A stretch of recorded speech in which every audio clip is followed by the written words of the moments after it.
Well, hello everybody and welcome back to the channel, friends. Great news. It's time once again to continue our journey through Star Trek Continues, this time with episode 9, What Ships Are For. And full disclosure, friends, I know who the guest star is in this one, and I cannot wait to watch it. So wait no longer, we shall. If you could do me a quick favor, though, hit that like button, smash that subscribe, ring that bell for notifications. It greatly helps out a small channel and allows me to alert you next time it's time to board the NCC 1701 or any of our sci-fi fare. And of course, if there's anything that we do that you would like early or in its full-length format, link to our Patreon is in the description. Not a fan of Patreon? Consider YouTube memberships. You'll get all of our episodes at least a day early. But my dear friends, all that is then and this is now. And what is now? Now it's time for the 9th episode of Star Trek Continues, What Ships Are For. Prepare to engage maximum warp reaction. And away we go.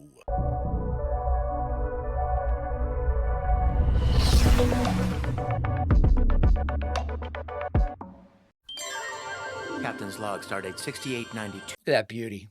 Look at that beauty. Admiral, isn't the Yorktown near the Banneker Belt? She was scheduled. Yorktown. Command rerouted her to Aldebaran, along with the Republic, to investigate the loss of the Hood. They find anything? Never got the chance. Both ships suffered baffle plate ruptures shortly after they arrived. Really? Fortunately, there were no fatalities. They'll have to be rebuilt. That is Heavy Machine Gunner Drake from Aliens. We've got a student here at Starfleet Medical who insists we try a new Bexarotine G treatment she heard about from an old mentor of hers. Not that old. How is Miss Chapel's doctorate coming along? Ah, Nurse Chapel. Did the Hyalini specify the nature of their crisis? Something of global proportions. Really? Take good care of that ship and her outstanding crew, you hear? With everything I've got, Admiral. Oh, man. Never a more honest word spoken with everything I've got. No idea, but you'll never get me in one of those things. The white unis.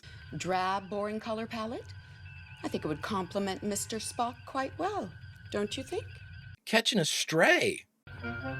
She's in my spot. It's all right, Counselor. There's always plenty of room on the bridge for one more to keep Spock in line. It is scary to see Plum smile. I don't trust it. Hermit race, Doctor? That's right, Spock. Hermit race. Don't tell me there's a term that computer brain of yours doesn't know. I am merely surprised at your use of an abstruse and antiquated colloquialism. An accurate word is clearly xenophobic. Tomato. Right. Fail to see how pronouncing... Call it off, gentlemen. We've got work to do. Oh my God, I fail to see how pronouncing. I could listen to those two go at it all day. I'm still waiting for an open transporter window. Transporter window. Aye, in their orbital defense system. Without a window, matter energy beams to the surface are automatically scrambled. Whoa. Limited transporters. It's a miracle they can see the stars at night without the weapon barrages they got flying about. And can you imagine the maintenance, lads? Gee, I hope they're friendly. They would be well served to hope the same of you, Doctor. Oh, we got the barbs a-flying. It's my favorite. Plum and Spock going at it and Jim irritated by it, but also loving every second of it. Uh-oh, we've beamed to Pleasantville. Interesting. Jim's telling us about the final frontier. Okay, initial speculation.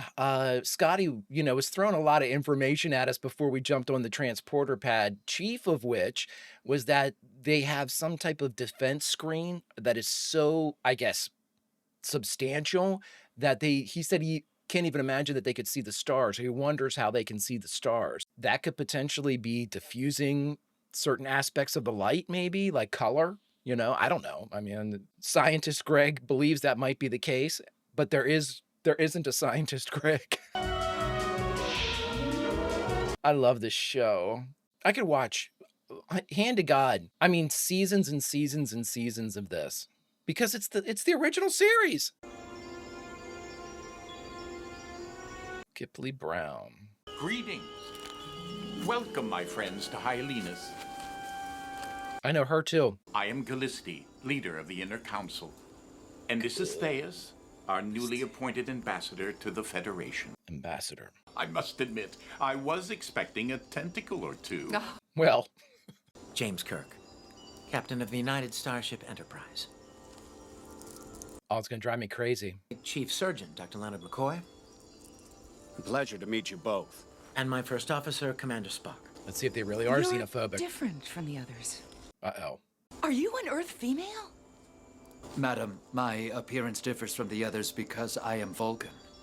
If our human females look like that, we'd go extinct. Jesus. Madam, since I do not believe the differences in gender render one inferior to the other, not only would it be illogical for me to find offense in your comment, Be insulting. represent a grievous insult to you. Dude, I fucking love Spock, man. You might be wise to replace your ambassador to the Federation immediately. Don't be so hard on yourself, my dear. They are still here. But Gallisti and I have the advantage of being very old friends. Oh, really? What a fortunate man I am to be able to call my friend my wife. Oh. Must ask, has your world always looked like this? Like what? Well, They don't know. It is as it has always been. They don't know. Hundreds of years ago, the people of Hyalinas united in a single purpose: to one day become worthy to join the community of stars. Really? Laying down arms against each other, erasing our borders, and refusing to be defined by distinctions like... Collective advancement? Wow. Please, come. The Inner Council is waiting. Please. They said it was global. A sickness or something? An unusual form of radiation emitted by their sun. Unlike anything I've encountered, it impairs the function of cone cells in humanoid eyes. Then why didn't we have it on ship if we were in system? Were we shielded on the ship, maybe? It's driving me crazy. I wanted to say she was June Lockhart, but I mean, unfortunately, I think June's way too... She's older than that. It's gonna drive me nuts. Sakara started out as my most obstinate student and soon became my finest. Shakara? what a great privilege for your first guest to be greeted by such an intelligent and beautiful woman. Jim. You had no right, Gallisti! Whoa! You had no right to bring them here! You've destroyed us all! Whoa! We will be destroyed only if we refuse to accept help. She may be right, Tomiat. Tomiat. See the hope corrupted. How's that gonna go over? Tomiat is unharmed, I assure you. He is merely unconscious and shall awaken shortly. We need some explanation. It's the first symptom. The disease progresses rapidly. Sakara will... I will not live beyond the year. I'm not Sakara. We are on a path to extinction. What if it's radiation? Disease and soon starvation. Our crops have stopped growing. Radiation. It's not the result of any known poison, it's not a virus, and it's not a bacterium, spore, or parasitic organism. I've been doing research on the disease as part of my medical training. I was going to be a physician. Well, Plum is not going to let anything happen to you. It's definitely related to the radiation that Spock detected. Yeah. If she returns to the ship with us, She'll see color. she'll be shielded from the radiation. Okay. If she does, the results could be traumatic. I love this setup. This seems like such an original series setup. Take good care of her. She's precious to us. You have my word. Damn, that actress looks like June Lockhart. Sakara, when you arrive on board our ship, your eyes may work differently. This is going to be interesting. Oh, her hair's purple. Do you see anything strange? No. Everything looks... Oh, here it comes. It's almost like an atrophied muscle. I'm Chief Engineer Scott Lass. Captain! It's all right. It's called color. Is it alive? What? I know it's strange and frightening, but you're completely safe. I promised, didn't I?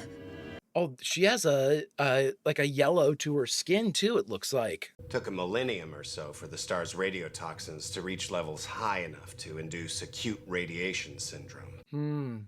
She's a million questions a minute. color this and color that.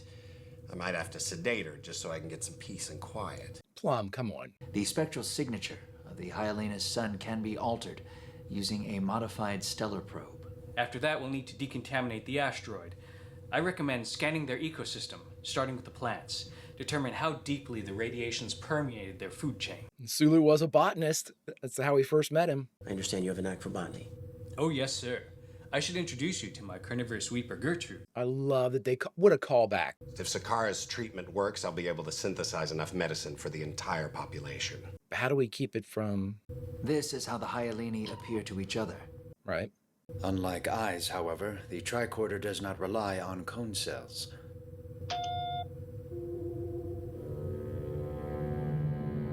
What? The native inhabitants of this world all share the same genotype for pigmentation. However... Yeah, she's obviously... Are you saying Sakara is not from Hyalenas? She is an alien. Furthermore, a global bioscan indicates 27.2% of the population are as well. Oh. But these individuals are unquestionably a race not currently native to Hyalenas. So why are they... they must be coming there then. Lieutenant, search the belt for any indication of another inhabited asteroid. Palmer's an expert at countering solar interference. I'll have her modify the sensors. Create a targeted scan. Nice. Nice. Mid-conversation, Uhura has a workaround to reduce the time. Love it. Do you believe it would be wise to confront her about her origins? Not yet. We don't know who she is or what she knows. And she might not even know herself. God, I love McKenna. Never allow aliens to live on their world. Unless they don't know there are aliens living on their world. They can't see the different colors. Dr. McCoy reports that Sakara has responded exceptionally well, but our search for her people's origin continues. Learning only that she was born on Hyalenas and orphaned at an early age. Maybe her parents brought her from wherever. I had many questions. Would you like to come in? Which you should. We're sorry we gave you Plum. But as for wanting to, yes. But of course no if you don't also. But if you do, then yes, I would very... Come on in. Jim, save her here, buddy. You must think I'm ridiculous. I like ridiculous. I like it very a lot. Color is incredible. At first I couldn't make sense of it, but now it astounds me. It must be. The initial shock may cause a great deal of chaos. We'll work with your people to prepare them so they won't be afraid. Why am I wearing this? Nothing matches. What is it for? What is the purpose of color? Like poetry for the eyes. Jesus, Jem.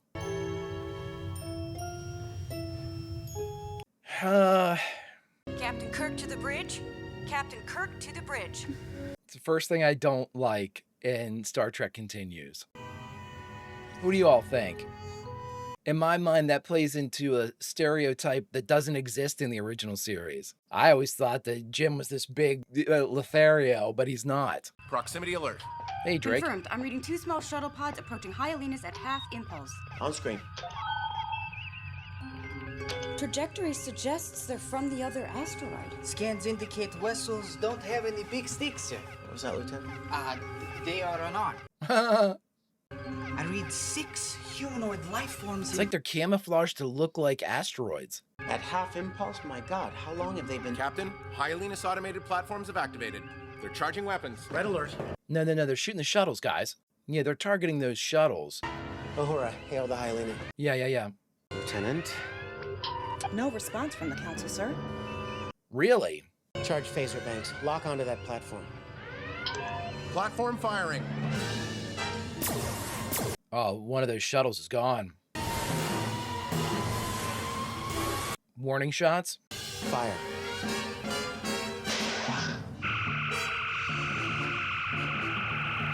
Oh, this is going to be interesting. Defense platform destroyed. They were automated, so they're not... Get me Hyalenas. They're hailing us, Captain. Well, where were they 30 seconds ago?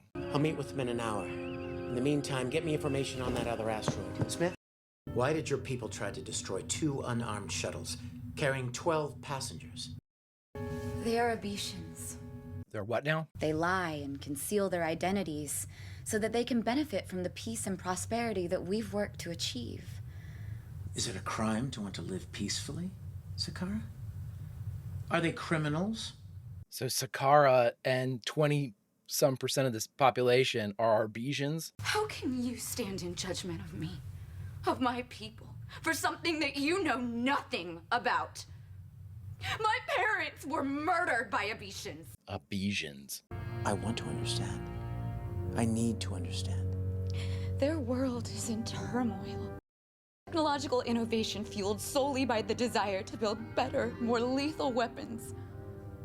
They have squandered their natural resources and polluted their world in the process. And your parents? My parents were part of a diplomatic envoy sent to help. 18 people on board were killed. I was 10 years old. Jesus. Boy, this is going to be interesting because you have a lot of people that... You assume that they think like us. You're also making some leaps here, Jim. They do not respect our laws. They do not value knowledge or honesty, and they do not question their conscience before turning to violence. Have you ever met an Abetian? No. We've managed to keep them off our world, thankfully. I've got news. Hundreds of thousands. They look like the Hyalini, unless you see color. Your hair, your skin. You are Abetian. We really should have had McKenna doing this. Jim, this is kind of like brutally blunt. The woman in that mirror is brilliant. She's curious, honest, kind. Jim, this is wildly wrong. And you are the opposite of what you believe, of what you've been told Abetians are. It's a better way to, much better way of to present this. And that's step 1, call McKenna. Well, according to Mr. Sulu's readings, the Hyalini food chain has been affected at almost every level. Once we're through here, future generations should grow healthy and normal. This is going to be very interesting. They're not going to want it. Are we obliged to meet some arbitrary moral standards set by Starfleet in order to receive your help? No. Not at all. Captain, we didn't kill them. Perhaps we just wanted to give them an incentive to turn back. Yeah, they were warning shots. They're willing to die for the chance to live where they can be safe and free. Why not help them instead of shooting at them? Because granting entrance to some is an invitation for all. Captain, we have limited resources. We're struggling to feed our own people. But your defense system is excessive. You are not qualified to make that judgment, Captain. Abetians are vulgar, selfish, and violent. They are a scourge. Jim, it doesn't matter what you think. It matters what they think. You can't condemn the many for the crimes of a few. I don't condemn. The Abetians are free to live wherever they please, as long as it's on their own world. I will do what is necessary to keep my people safe, just as you would if it were your crew or your family. Safety and compassion are not mutually exclusive. What is Starfleet's General Order Number 1? Yeah. Yes, and have there been cases in which upholding this ethical principle resulted in the death of an entire population, even though you could have saved them? This abstract idea is more important than a planet full of living, breathing people. You condemn the many for the crimes of none. Who do you think you are? Yeah, I mean, we don't have enough information to be making these statements. I mean... Captain, are you angry because you think the Hyalini are wrong? Or because they might be right about the threat the Abetians pose? The threat they pose? What'll happen to the Abetians once they can be identified? Do you really believe they're capable of harming Abetians who've lived among them for years? They don't have to be. All they have to do is round them up and send them back and wash their hands of what happens next. That's why I'm angry. Well, that's us jumping to... I don't think you're angry. I think you're afraid. You care for her. Perhaps more deeply than you want to admit. I don't buy into that. I'm sorry. was too quick. Jim's not like that. They take help, but they refuse to give it. We're jumping to conclusions. Begs the question on whether they deserve our aid at all. Jim. Nowhere else to go. Thank you, Doctor. Damn, I'm good. You are, McKenna. Is that a photon torpedo? And if it is, why do we have it in engineering? Is this the device that will fix our star? Aye, it's the only sort of probe I've got, so we're leaving nothing to chance. How'd you like to see their warp engines? No, I can show her, Commander. You've got work to do. I've always got time for our lovely last lieutenant. Yes. Showing off the warp engines? Are you kidding me? She's gonna destroy it. Young lady, that's a very dangerous tool. I know. Yeah. Great deal of time to get another. Yes, it will. Jettison pod. People will turn on each other, afraid of what they don't understand. They'll see the brutes and thieves they've heard about. They'll see Abishans. Destroying the probe will only delay the inevitable. And could you really go back to a world without color? I think she's willing to do it for her people. I mean... Their eyes will change. But their hearts may not. You're the one person with the power to change the hearts of your leaders. Oh, boy. You're living proof that the Abishans aren't a race of savages. Remember how she initially reacted? That's going to be like planet-wide, Jim. We need to bring McKenna in here. How do we, like, prep a planet for a big surprise? Today is the beginning of a bright new future for all of my people. Some. I beg your pardon? Today is the beginning of a bright new future for some of your people. For others, maybe the beginning of the end. There are Abishans among you. Many of them. If we repair your sun, you'll see for yourself. Refusing to launch the stellar probe until you've had the final word, is that your plan? No. This is a tough one. You've accomplished in a few short centuries what took our people millennia. Indeed, Council Leader, such is the fact with many worlds we encounter. Your people were unified. How will your people know when they've achieved worthiness? What does it mean to be worthy? An undefined finish line means you never have to finish. Your people will never have to leave the safety, the comfort of what they know. There's an old saying, a ship in the harbor is safe. But that's not what ships are for. The very people that your hope calls upon you to strive to embrace. Do you serve the hope? Not everybody's hearing this, Jim. There comes a moment in the life of every world when its people must choose whom they wish to become. This is your moment. Now will you launch the probe? Yeah, Jim, it's not going to go well. We launched the probe 20 minutes ago. That's what I thought. Our world is about to change forever. I wonder if one of them will have purple hair. Like, I wonder if she does. My dearest. Yeah, she's going to have purple hair. Oh, it's magnificent.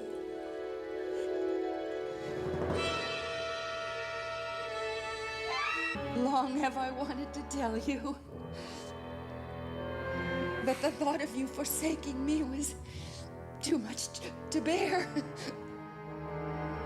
This has all been a lie. No, no. Oh, man. My love for you is not a lie. We're still the same person. I'm not. Oh, my God. Even with new vision, do you still not see? Captain, commence the decontamination sweep of Hyalianus. The Enterprise has been called away to urgent business on Derek 5. You would let us all die? As it turns out, our scans indicate that the Abishans have the decontamination technology that you require. And why would they help us? And they have the ability to sweep the residual effects of the radiation from both worlds. But their people need medicine just like yours do. There's enough here to cure both worlds, Abishus and Hyalianus. Has it ever occurred to you that their civilization could be suffering the same fate as yours? They experienced the radiation's ill effects generations before Hyalianus. Illness, food shortage. That's why they've been trying to get here. They are what you would become. Please. Why didn't we lead with that? There is no them anymore, my dear. Only us. Huh.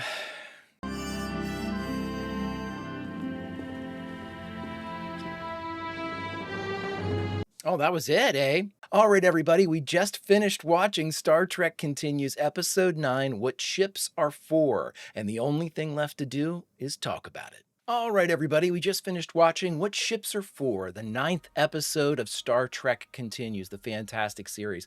I'm a little bit torn on this one, friends, but I want to go through what everything that in fact, here's how I'm going to state this.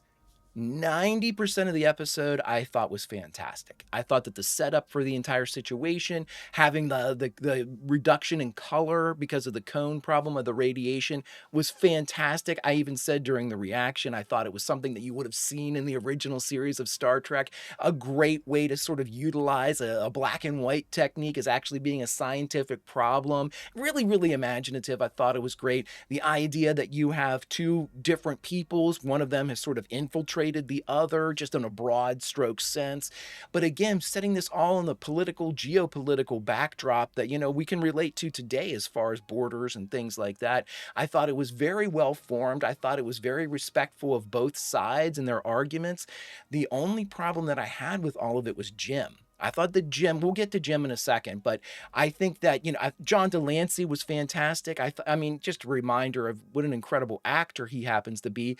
And that wasn't June Lockhart, because by God, that's her daughter, Anne. Son of a bitch. I mean, I looked at that and I'm like, having just watched like Babylon 5 and somebody had on I Lost in Space whenever I was walking by, and I watched it because I wanted to see her from Babylon 5. Just, you know, she looks almost identical to her mom. I mean, my God, if you don't know, go take a look. June and Anne Lockhart are ridiculously similar. I mean, carbon copy. It's so cool. Anyway, I thought she was fantastic. I thought everybody did a really, really good job. Some of, and I mean, I think it's safe to say we had some really strong, perhaps our strongest guest stars in all of this, just because powerhouse acting by John Delancey and Anne Lockhart. Really, really good stuff. And also Drake from as the Admiral at the beginning, really well done. Good stuff, good stuff. But friends, I think that the entirety of this episode was very imaginative. We had great portrayals from McCoy and Spock, really good banter. McKenna was in there, great Sulu callback with the botany. Thought that was fantastic. It's all those things I love about Star Trek Continues. There was just one problem. Now, friends, before I start in on this, I want to say this at the very, very top of all this. I love Star Trek Continues. I love this episode. I love everything about Star Trek Continues. It is fantastic. It's a joy to watch. I can't wait to watch them again. Okay, with all that being said, I was not a fan of how Jim was portrayed in this one. Now, I'm going to make that statement, and I'm absolutely going to stick to my guns initially.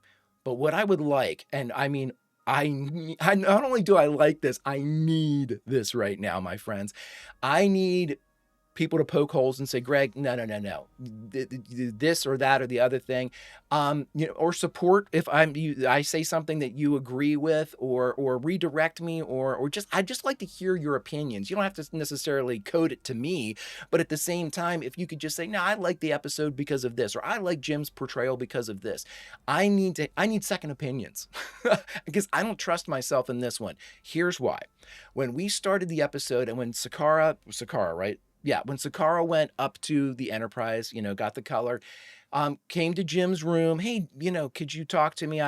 Wanted to let you know where I was. They moved me out of sick bay, yada, yada, yada. I thought, oh, this is sweet, you know, and Jim's kind of playing along with it. Like, oh, yeah, come on in. And 2 minutes later, they're kissing. Okay, in brief, before I started Star Trek, the original series, I thought many inaccurate things about James T. Kirk and his portrayal by William Shatner. I thought that, one, every episode was going to be a bunch of Shatnerisms. Completely inaccurate. Two, I thought anytime there was a female guest star, Jim Kirk was going to be romantically involved with them, to be polite. No, wildly inaccurate. So with those two in mind, especially the latter in the event of this one, I have a big problem with the way that this was presented, because this is too quick for Jim. Now, I mean, and the reason why I say that is, and it's tough because there is an actual precedent that is set in the original series for this type of like quick falling in love or romance. What was it? Requiem for Methuselah? The android. I think it's Raina. Greg says with no conviction.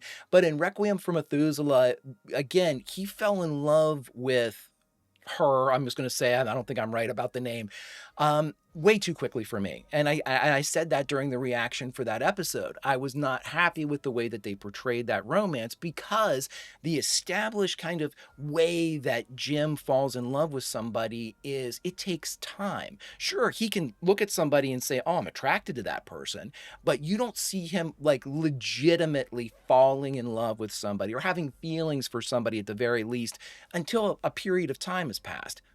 Our examples for that one are, my default examples are always Edith Keeler for City on the Edge of Forever and Miramani. I mean, it took forever. I'm not forever, but it was weeks. We're not even sure how long they were back in time. He and Spock with Edith, you know, in City of the Edge, on the Edge of Forever, days, weeks. We're not even sure how long it was.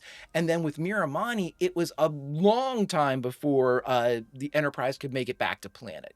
So all of these things took some time. Now, again, not saying that Jim couldn't fall in love with somebody at love at first sight or whatnot, but for Jim to actually like start committing and kissing on somebody for real, it takes time, with the exception of Requiem for Methuselah. So I'm sort of refuting my own statements. That's why I need all of you guys to course correct me on this one, because I had a problem with this one.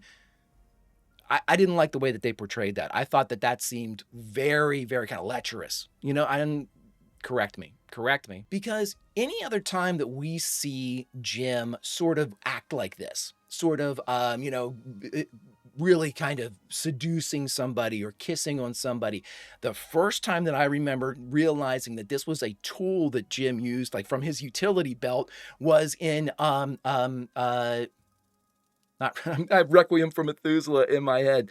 Conscience of the King.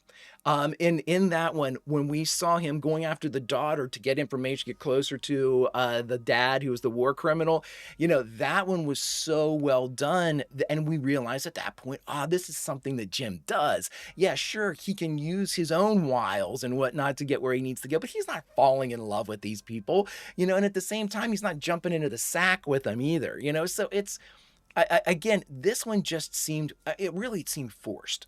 And that's the first time I think I can think that about Star Trek Continues, where they forced this type of situation. The other thing that I didn't like, again, it's Jim's portrayal in this one. Woo, really threw a spanner in the works for me when it came to kind of, look, I shorted out there for a little bit. He immediately, and again, by his own admission, Jim admitted he wasn't really sure. He's asking people about the situation between, you know, this planet, this asteroid, and the other one. He wasn't that aware of what was going on, you know, as far as like the geopolitical stuff. He was being informed by his crew. So it wasn't something that we are meant to believe that he's kind of researched or knows a lot about. With that kind of caveat, whenever we start to analyze this, he immediately, when he was told like one bit of information, he completely kind of blew out his own sort of grandiose interpretation of what was going on and sort of really jumped to some conclusions there about how how they should act, how this should be portrayed, how they Starfleet would accept all of this. It was only until he was reminded of General Order Number 1 that he started to kind of question his approach to all this, but it didn't alter his ultimate like presentation to everybody by already folding in the other planet, the Abesians, folding them in, you know, as part of like the cleansing of the radiation. I don't know. I just think that it was, honest to God, friends, I really need your help with all this one, with this specific episode. I just feel like I might be being too hard on it, but at the same time, I would like and again, let me know what you think. Specifically in this episode, Jim's portrayal. Did it rub you the wrong way? Was there something off about it? Did you love it? Why, am I looking at this too harshly? Like, Greg, come on. This is, Jim's XYZ examples of why Jim would have done this before and has done this before. So I think I need course corrected here, or affirmation that maybe I'm on the right path. I don't know, and I'm not sure. I want to I want to not feel this way about Jim's presentation. And if you all could convince me otherwise, I will absolutely jump on that train. But as of right now, love the episode. It was Jim's portrayal that I didn't care for. Friends, if you could do me a favor, hit that like button, smash that subscribe, ring that bell for notifications. It greatly helps out a small channel and allows me to alert you next time it's time for Star Trek Continues or any of our sci-fi fare. And of course, if there's anything that we do that you would like early or in its full-length format, the link to our Patreon is in the description. And if you're not a fan of Patreon, consider YouTube memberships. You'll get all of our episodes at least a day early. But my dear friends, all that is then and this is now, and now unfortunately it's time to say goodbye. And normally, as the Greek chorus, somebody that watches an episode continues to expand and spread the tale started by the Star Trek Continues creatives, our reward is normally to jump back into the episode at a favorite scene. But this time, friends, hailing frequencies are open. Your guy needs help, and if you could, throw me a comment down in the description to let me know what you thought about this episode, specifically Jim's portrayal, because I need it. I need to hear what the community thinks about this one to see if I have any merit whatsoever in feeling this way, or I can stop feeling this way and start to see things in the correct light. Friends, help your boy out. Until such time as we get to conclude Star Trek Continues with the two-parter that ends this series, Vulcan roll, and I'll see you.